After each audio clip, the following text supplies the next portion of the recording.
To discuss the business news with business broadcaster Michael Wilson and how it is seriously affecting, Michael, people here, because there was an Age UK report out yesterday and it says pensioners, and this won't just be pensioners, it'll be people on low incomes, at risk of freezing to death in their homes this winter. Why is this, Michael? The sad fact is that that energy prices and increases in energy prices affect those who are least able to pay, because they spend a huge amount of what they actually get on heating and so on. There is no gas shortage. There is no gas shortage in the world. The problem is geopolitical forces and actually getting it to where it needs to be are in the way of actually getting it to people. So prices are going to rise. There's no question about that. There are fewer energy companies as well, because a lot of them, 20 have gone bust, basically, because they couldn't afford to operate with the energy cap on them. They couldn't make sufficient profit. That's what they're saying. So a lot of the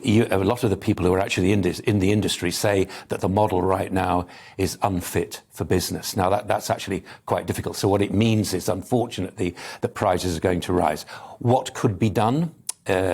Perhaps a reduction in VAT, perhaps getting rid of VAT altogether, perhaps getting rid of the environmental lobbies and subsidies that are actually in each bill. But do you actually want to do that? Do you care about the future, or do you care about the now? The problem is that this has to be paid for somewhere, and it looks like the consumer will be paying. What action the government can actually take, not quite sure about that, really. But the margins are so tight, it's not really encouraging other people to go into business. But why are the margins so tight? I mean, you're saying, what do you care about?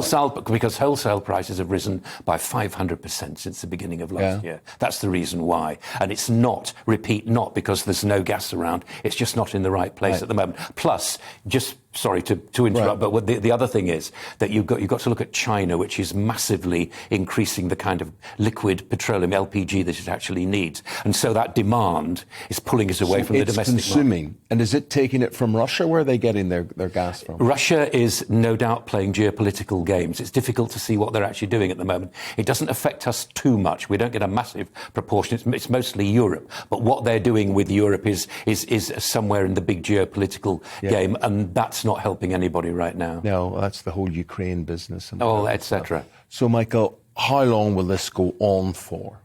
This will go on. I suspect probably it's going to be a massive story for the next few months. I don't really see what any government, whatever persuasion it might be, can actually do about this. I can't really see what the industry is going to do, because simply the prices, the wholesale prices, are so high, and the model itself doesn't work properly. It was a good idea to put a cap on how much you could actually be charged, but it's not good, because if you now go to, for example, if you go say, well, I've got loads of choice. You used to have loads of choice in the past.